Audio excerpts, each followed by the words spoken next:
just wanted to let everyone know I am muting my laptop while I speak so that nobody has to hear those very disorienting Outlook notifications. If there's one thing I can do, it's take feedback.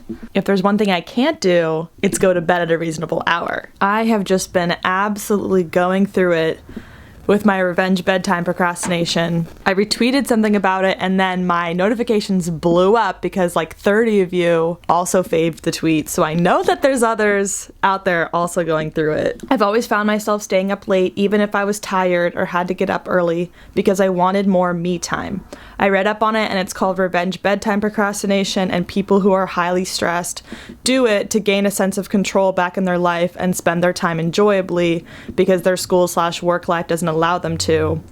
That's me! You can ask any roommate I've ever had. I dread getting ready for bed, and so I'll put it off and put it off and put it off. But lately, it's just gotten out of hand. It causes me to wake up very groggily, to the point where I actually requested last night on my Instagram story that you all cyberbully me if I didn't pick up my camera and vlog this morning, because I love to vlog and I love this time with you all where, again, I get to use all of my favorites, demonetized music, and just talk to you all while I sell my labor, because it makes it more enjoyable to have you all next to me as a coworker. And I miss the opportunities to just like shoot the shit and, you know, bitch a little bit with coworkers that are sitting next to you. That used to make up like a healthy percentage of my day, and now it's just no relief from the Outlook notifications and the Slack notifications and the meetings.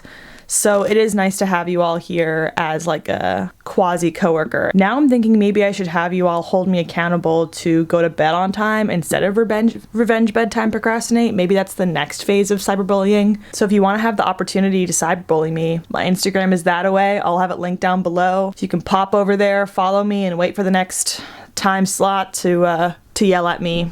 It's healthy to get some of that out, you know, get it out of your system. Also, look how much the wisteria outside my window is blooming. I'm really lost without you. You're my light, you're my light. I'm really lost without you. Shining bright, shining bright. Can't find my way without you. God knows what I'll do. I'm really lost without you.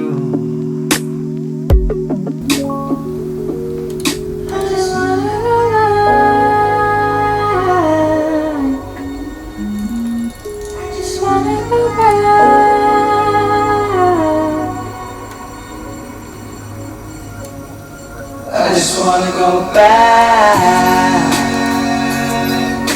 I wonder if I see your face again. Not my COVID vaccine packet on the ground. Guys, I'm one shot deep, so you won't see me returning to normal, exciting life just yet. You're gonna get a few more vlogs out of me where I'm indoors for most of it, just FYI, but Bestie, it's vlog o'clock. Time to vlog, bestie. Es hora de vlog. Es hora de vlog. You're the meaning in my life.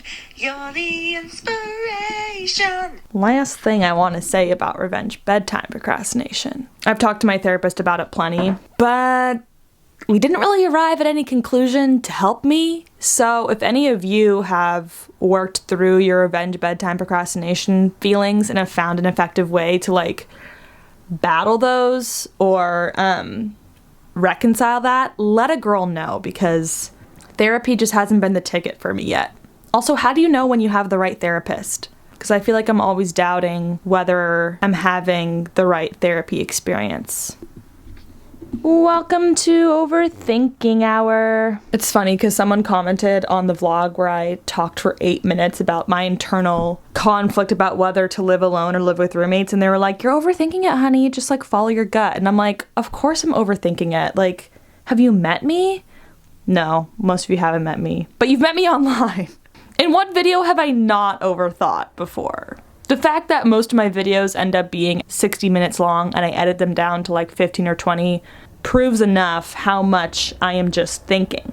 If there is one thing I am competent at, it is navel gazing to my very core. I got that on lock. Do you all want to hear what my final decision was on the housing situation? Drum roll.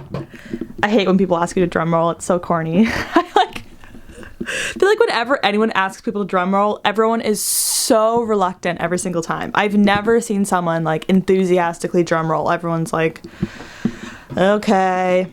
Anyway, I've decided to live alone.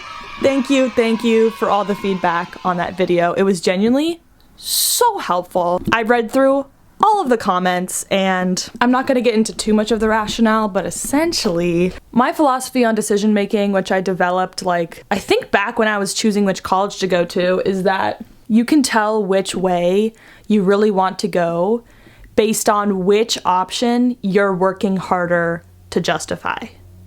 Let that sit for a minute. I know it's a little bit counterintuitive, but essentially I felt like I was having to come up with a lot more reasons why I feel like I should live with roommates. I felt like I was spending more energy coming up with reasons to live with roommates than I was coming up with reasons to live alone. Living alone just felt more compelling to me naturally, and I think a lot of you could tell that. So that's what I'm gonna do. And I got the official green light from my manager. The relocation paperwork came through. I signed it. It's fully happening.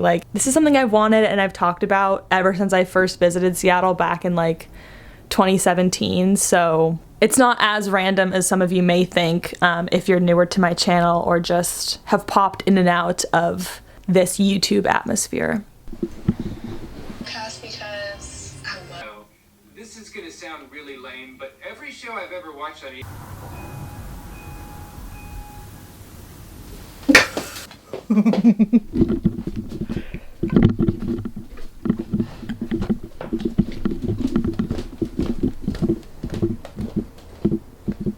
Okay, Catherine, photo booth expert. What's the best effect? Is this one? Why are you doing this?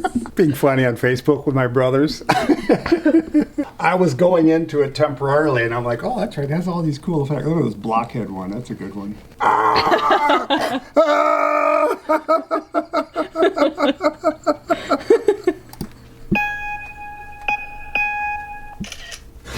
Oh my God, I'm making my face turn red.